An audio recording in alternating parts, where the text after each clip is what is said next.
Tercer bloque de Línea de Tres aquí en la pantalla de TV Ciudad. Vamos a hablar de entrenadores, vamos a hablar de periodismo, entrenadores.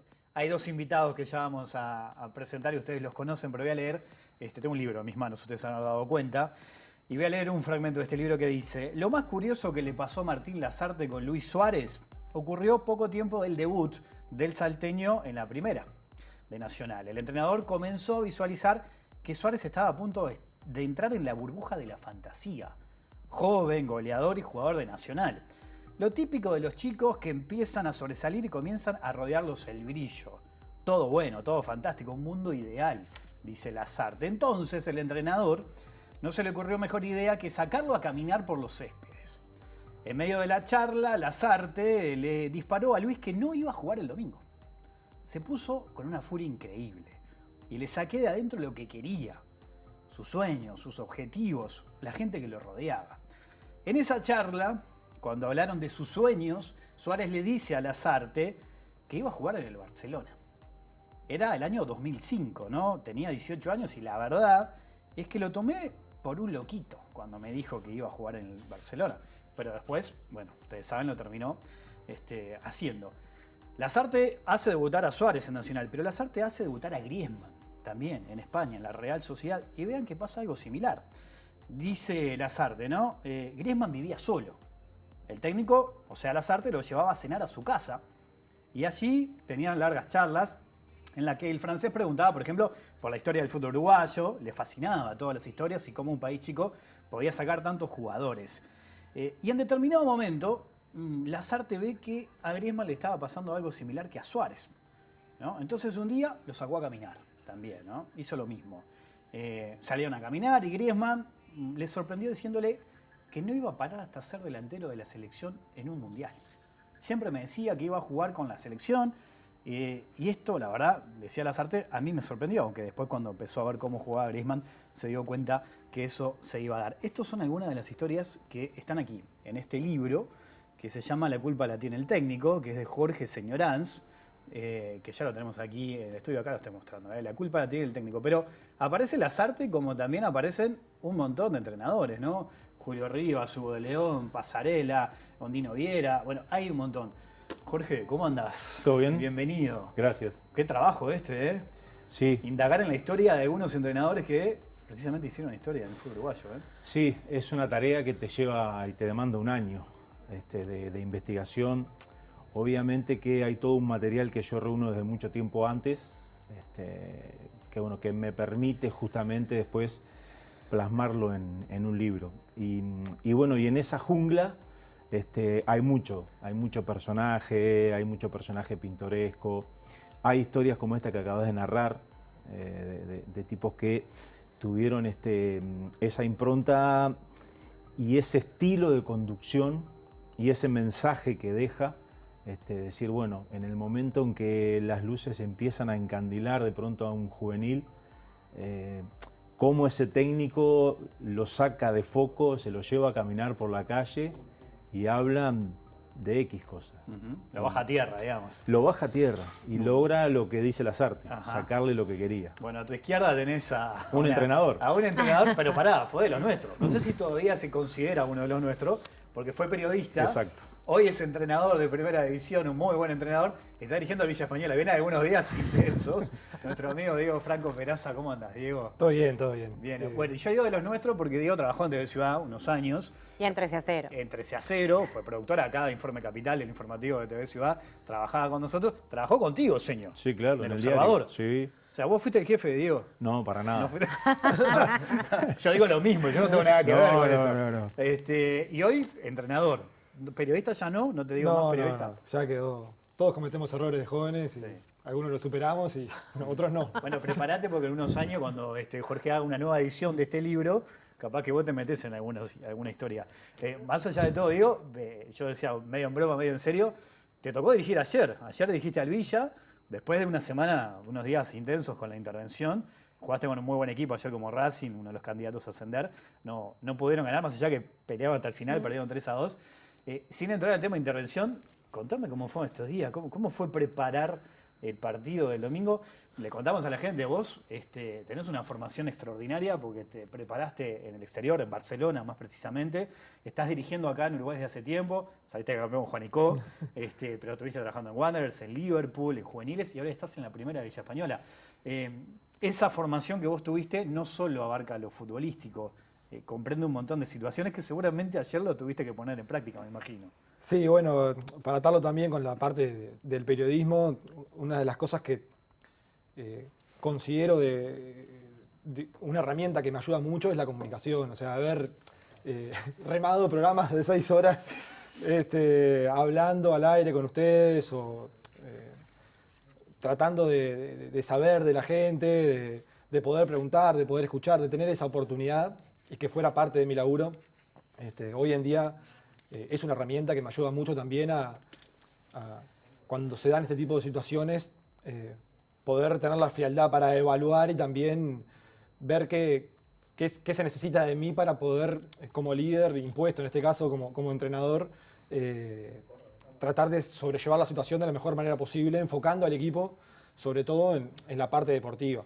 En mi caso, que justo estoy trabajando en un club que además me representa muchísimo, trato de que no dejemos de lado esa parte. O sea, sí ponernos a disposición, que fue lo que hicimos, sí ver qué decisiones tomaba la directiva, en este caso cuestionada o saliente por esta intervención, para ver cómo los podíamos ayudar, ni que hablar que se rompe un poco una dinámica también interna organizativa en la que también nosotros nos pusimos a disposición para dar una mano, pero luego también como usar a nuestro favor esa rotura de dinámica, digamos, que traíamos, para decir, bueno, enfoquémonos en lo que traíamos y no soy el único que se siente representado por el club, usémoslo para poder defender al 100% esta camiseta que realmente se lo merece. Hemos estado todos en otros clubes en los que sentíamos que estábamos de paso, pero en Villa Española nos genera algo a los que estamos ahí, que es que cuando no estemos más en ese lugar vamos a querer que Villa Española esté bien. Y eso fue un poco la idea desde el primer día. Hagamos lo mejor posible, enfoquémonos al máximo, tratemos de dar lo mejor de sí, y ayer fue lo que pasó. Dimos el 100%, no alcanzó, jugamos contra un gran rival, pero un poco fue eso, ponernos a disposición del club en lo que necesitara y enfocarnos en la parte deportiva porque también es nuestro trabajo y teníamos que hacerlo lo mejor posible. Eso también, Jorge, es parte del fútbol uruguayo, ¿no? Del perfil del entrenador uruguayo. Esto que contaba Diego, más allá de lo futbolístico, tener que contemplar un montón de situaciones. Vos en el libro indagás en la historia de un montón de entrenadores, algunas cosas pintorescas como contabas recién, desde Julio Rivas, que se bañaba un día como el de hoy, helado en una piscina, todas las mañanas se tiraba al agua, Peluso, que le tiene fobia a los túneles, y eso llevó a que un partido en el Maracaná con la Universidad de Chile ante Flamengo llegara cuando el equipo estaba ahí saliendo a jugar, y pasando por otras increíbles, ¿no? ¿Qué significó este libro para vos? ¿Terminaste descubriendo cosas y facetas y perfiles de nuestros entrenadores que capaz que no tenías presente antes? Sí, totalmente. Todos los libros significan algo y todos los libros te dejan algo. En este caso, yo que lo escribo y también los que leo. Porque evidentemente ahí descubrís una cantidad de cosas. Me pasó acá, de descubrir personajes, historias, estilos de conducción, entender el juego desde otro lugar, porque ellos, yo siempre digo, son personas que manejan un grupo de 26, 30 muchachos que todos tienen el mismo interés, jugar el domingo. Y él tiene que convivir con eso. ¿Y cómo haces vos cuando, que él lo debe saber, está la comidilla de vestuario, está la charla en la ducha, este no me pone, tiene bronca conmigo, me puso de lateral, Y es común en un plantel. Y ellos tienen que manejar todo eso. Y ahí hay mucho de esa cosa, de ese manejo. Hay técnicos de la vieja escuela que tenían costumbres increíbles, como Hugo Bañulo, que invitaba a los jugadores de Defensor a comer a su casa. Pero con una particularidad, que era la siguiente. No pedían pizza en el delivery, sino que la señora de Bañulo era la que cocinaba y Bañulo servía la mesa. O sea, increíble. El grado paternal de Bañulo de levantarse de madrugada a tapar a Morena. Eras un niño mimado, ¿no? Claro. Que tenía la sellada, ¿no? Claro. ¿Quién En no? un tiempo ¿Quién no era... lo hubiese hecho? Claro, claro. Entonces, hay una cantidad de cosas que descubrí ahí, historias que hay ahí, con las cuales obviamente aprendí y, como decía al inicio, me permitieron visualizar o te permiten visualizar que el fútbol va más allá de la pelota en cuanto a la tarea del entrenador. Y que lamentablemente y en definitiva, siempre recae todo en esa figura. Por algo el título. Claro. Porque en realidad la culpa siempre la termina teniendo el técnico. Pierde el cuadro y ¿a quién le echan la culpa? Al técnico. Sí, claro, siempre es el Sí. eslabón más débil, Sí. termina haciéndolo. Jorge, ¿y cómo fue esa construcción? Porque imagino que para llegar a muchas de las historias que hay acá, vos tenés que generar una construcción, pasa a ser colectivo ahora este libro, ya no te pertenece. ¿Cómo es esa confianza? No sé si te la dieron los años de trabajar en el diario, si hay todo un proceso con ellos, ¿cómo es? Sí, evidentemente hay una gran parte que te la permite justamente todos esos años de trabajar. En algunos casos me tocó cubrir y trabajar con algunos de esos entrenadores, ¿sí? Y en otros de material que yo ya tenía y que vas reuniendo. Yo tengo mucho material, mucho recorte diario, mucha cosa vieja. Y claro, entonces a la hora después de plasmar en un libro vas recordando, pero yo tenía tal cosa de determinado entrenador y lo traes. Traes eso al presente para incluir en la historia. Después está a la hora de escribir el ir encadenando toda esa historia. Generalmente tienen un hilo conductor. Por ejemplo, por citarte un caso bien claro, el de Fossati. El hilo conductor de la historia de Fossati es cómo una persona que es tan católica se inserta en un mundo musulmán. Y ese es el hilo conductor. Yo por ahí en la historia de Fossati no hablo del 4-4-2, de que juega con línea de 3, no. Me interesó contarlo desde otro lado. Y como él, con muchos otros. En algunos casos, como vos decías, lo viví, ¿sí? Porque estaba ahí en ese momento con ese técnico, en esa situación y lo narro. Y en otros, o lo recopilé de otros colegas, o lo fui a buscar a la Biblioteca Nacional, o lo hablé con el propio entrenador, que también es lo que te permite conocer la historia y ahondar en ella preguntándole al técnico. Bueno, en el caso de Rosario, empezás con las cábalas, ¿no? Esa marcha atrás Claro. que todos vivimos, Claro, bueno, famosa. Con Rosario me tocó justamente vivir situaciones. El hecho, me acuerdo de la primera vez que voy a hablar con él, fui al complejo de Fénix y... Estamos hablando de Rosario Martínez, ¿no? Claro, esperé que terminara el entrenamiento y bueno, le pedí para hablar y se sorprendió. Y me sorprendió a mí también. Porque me dijo, ¿usted quiere hablar conmigo? Y yo no soy nadie, me dijo. Y le digo, pero usted es el técnico de Fénix. Le digo. Y ahí salió una charla barra, me acuerdo, en la sala de pesas de Fénix, un calor hacía ese día, me acuerdo. Y me encontré con un tipo que, al margen de que puedas compartir o no su idea futbolística, un laburante del fútbol, un laburador del fútbol, de los cuales hay muchos acá, como Mario Patrón, como Alberto Díaz, que yo entendía que tenían que estar reflejados en el libro, porque no son solo los que ganan o salen campeones, también hay una cantidad de entrenadores, como el caso de él que recién está empezando, que son laburantes del fútbol, que laburan años y por ahí no tuvieron la fortuna, la suerte de conseguir un campeonato. Diego, ¿cómo te llevas con el rol de ser el entrenador principal de un primer equipo? Ya lo hiciste en Juanico, pero después tu experiencia fue o en juveniles o integrando un cuerpo técnico. ¿Cómo la estás llevando ahora que sos el entrenador? ¿Y cuáles son como los principales como desafíos que se te están presentando? Bueno, ha sido un cambio grande, pero bueno, he tenido la suerte de acompañar, como decís vos, en estos últimos 2-3 años a entrenadores y de los cuales he robado muchísimo y he mamado un poco ese arte de ver cómo gestionar un grupo que, como decía Jorge, es complicado. O sea, vos estás de alguna manera siendo injusto permanentemente y convivir con eso es complicado, ¿tá? Porque no hay, en un plantel de 26, bueno, podés decir que se esfuerzan solo los 11 que juegan. Seguramente tengas a la gran mayoría que lo hace. O no podés decir que lo merezcan jugar solo algunos, y en verdad son la gran mayoría. Entonces, tomar ese tipo de decisiones ser justo, tratar de llevar el grupo bien, de que todos estén contentos y enfocados en crecer día a día, es todo un desafío. Y nada, si bien no he tenido la oportunidad de ser primer entrenador en un equipo profesional y recién lo estoy teniendo ahora, laburando con Román Cuello, con Alejandro Cáceres, el hermano de Fernando, con Martín Marini también. Bueno, siguiendo a estos entrenadores tuve la suerte de aprender mucho. Y también en procesos de fútbol de OFI o de liga universitaria y también de formativas, donde las realidades son muy distintas. Porque tiene una ventaja el fútbol profesional y es que los jugadores ya son profesionales y que es su trabajo y que, bueno, de alguna manera están queriendo hacer lo mejor para ellos y para el equipo en pos de mejorar, pero ya parte de su objetivo está cumplido, que es llegar al fútbol profesional.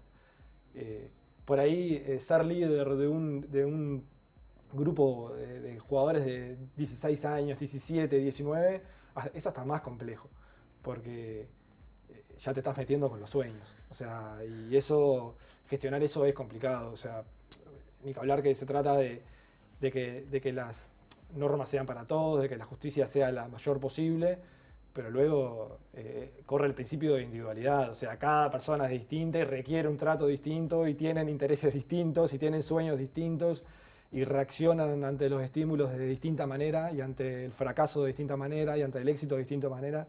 Y bueno, creo que gran parte de ser un buen entrenador está en ese arte, en poder gestionar esas cosas.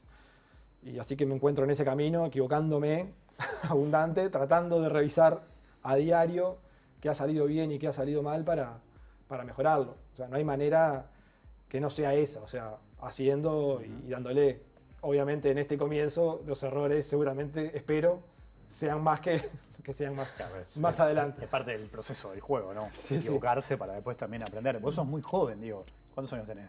Cumplí 33 ahora. 33 y ya estás al frente de un equipo de primera división profesional.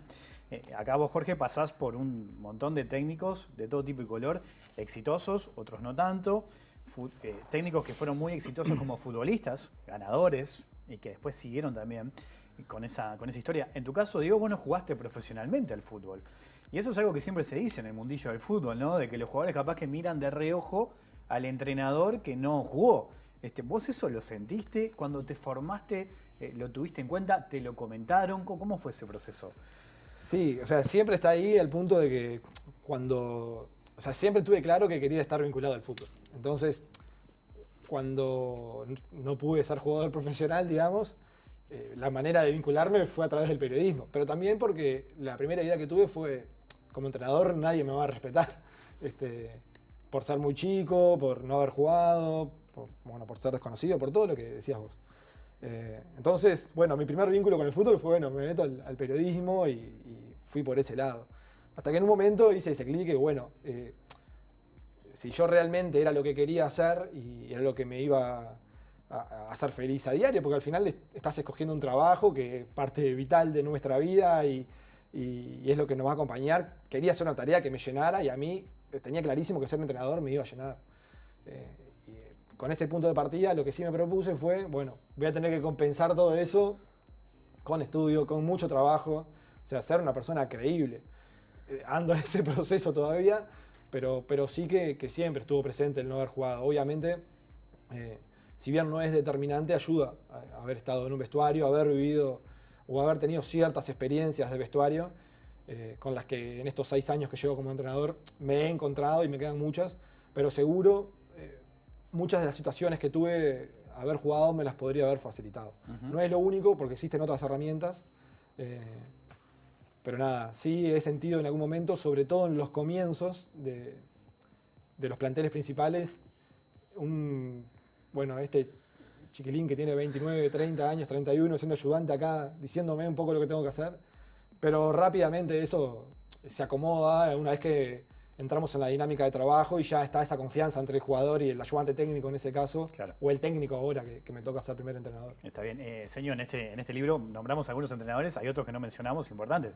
Gallardo, por ejemplo, ¿no? Muñeco Gallardo, Sí. que sale campeón acá en Nacional. De hecho, él tiene su primera experiencia dirigiendo a Nacional. De León, Pasarela, y acá los menciono a los dos porque están conectados, porque vos en cada capítulo de ellos hablás de los dos por el conflicto que tuvieron cuando Pasarela fue el técnico de la selección. Y ahí engancho al periodismo, porque vos en el capítulo Pasarela hablás del rol del periodismo en ese caso, mencionás al Quique Giannuzzi, a Mario Bardanca también, el episodio del avión. Hay una conexión interesantísima entre los tres, de León, Pasarela y el periodismo en ese caso. Sí, también. ahí hay toda una conexión, sí, como vos decís. De hecho, si mal no recuerdo, creo que esos capítulos como que van seguidos, Sí. porque justamente es lo que sucedió. Se dio todo en esa etapa, donde se produce el desembarco de Pasarela, traído por la empresa Tenfield, que es la que le paga la mayor parte del salario, y que generó amores y odios. Su principal disputa mediática, evidentemente, fue con Hugo de León. Pero después hubo otros entrenadores que se negaron a su llegada. Gualberto Díaz, que está mencionado ahí, también se negó.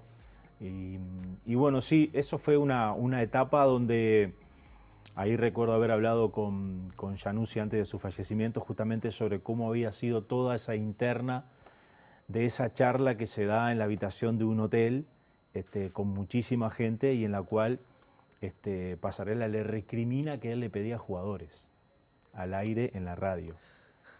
¿A qué grado llega, ¿no? Ese rol del periodista y ese rol del técnico, que el técnico de una selección se esté fijando justamente en ese detalle? Y vos lo contás a horas de un partido importante de Uruguay-Colombia por eliminatoria. O sea, Exactamente. Pasarela reclamándole al Quique Giannuzzi, me estás pidiendo jugadores, y Quique le decía, yo te voy a seguir pidiendo Te voy jugadores. a seguir pidiendo jugadores. Sí, sí, sí. Eso lo refleja también muy bien Mario Bardanca en su libro Yo Paco también, Sí. que cuenta muy bien ese detalle, ¿no? Sí. Que vos lo recogés, de hecho, también en el momento. Sí, sí, claro, lo recojo de ahí porque ahí está muy bien detallado todo lo que pasó ahí y obviamente él lo cuenta en primera persona porque lo vivió. Claro. Entonces me pareció que era interesante justamente extraer de su libro esa parte y dejarla reflejada acá. Jorge, de todas estas historias, que obviamente te abrazas a todas porque las elegiste, Sí. pero me imagino que tiene que haber alguna o una que digas, esta a mí en este proceso de escribirla y de informarme me marcó de X manera. ¿Cuál fue? Sí, varias. Yo tengo una particularidad que es que si yo me siento a escribir y me empiezo a reír con una anécdota que ya me la contaron, es porque yo estoy disfrutando del libro. Y me pasó, no me lo contó obviamente, pero me pasó con Luis Garisto, que tiene anécdotas e historias increíbles. Es un personaje, era un personaje Sí, divino, ¿no? sí, sí, Garisto es increíble. O sea, Garisto se tomaba el ómnibus de Cucha acá porque decía que no había como el olor del ómnibus de Cucha. Y hacía solo el recorrido. O sea, iba a entrenar en subte.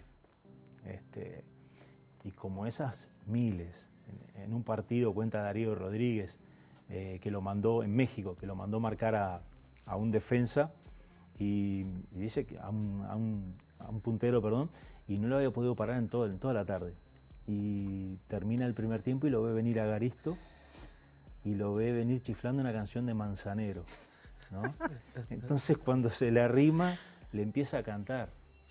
Dice, esta tarde vi llover, vi gente correr y no estabas tú, ¿no? Y le empieza a cantar. Y claro, le estaba tirando un mensaje, ¿no? Claro. Y cuando van saliendo lo agarra y le dice, Darío, arrimale un poquito. Acercate un poquito. Arrimale un poquito, le dice. Y esas cosas de Garisto, increíble. Yo la disfruté mucho escribiendo esa historia. Y después obviamente la de Hover, ¿no? La de Juan Eduardo Hover Hay un que es montón. la que inicia el libro, que sobrevivió a un accidente de avión. Tremendo. O sea, y ahí narro justamente, porque me lo reveló el hijo, cómo fueron esos minutos de un avión en caída libre. Todo lo que se vivió adentro de ese vuelo. Nos tenemos que ir, se nos terminó el tiempo, lamentablemente. No nombramos a Carrasco, se puede imaginar que Juan Ramón Carrasco tiene miles, están acá en el libro, así que los recomendamos. En todas las librerías se consigue, Sí, ¿no, Jorge? claro. Y a Diego lo pueden ver en todos los partidos de Villa Española. Esperemos, sí, cómo no. Sí. Y suerte para lo que se viene. Bueno, muchas gracias. Vamos arriba. Muchas gracias. Ojalá que se pueda dar el ascenso. Muchas gracias, Jorge, también. Y esperemos que en poco tiempo Sí. quede Aparezca reflejado en ahí, el No me, libro. dijiste Claro. no me dijiste cómo era como jefe, Jorge. No, muy bien, muy Bien. bien. Yo me conocí cuando tenía, bueno, como ustedes, ¿no? 20 años por ahí, así que... Fíjate que le decíamos el pibe en la redacción. No lo llamamos por el nombre, el pibe. El pibe. Gracias a los dos, Gracias por favor. venir. Nosotros nos vamos, chiquilines. Nos tenemos vamos. que ir, sí, un Bueno, placer. Línea 3 vuelve el próximo lunes a las 10 de la noche. Que pasen bien, chao.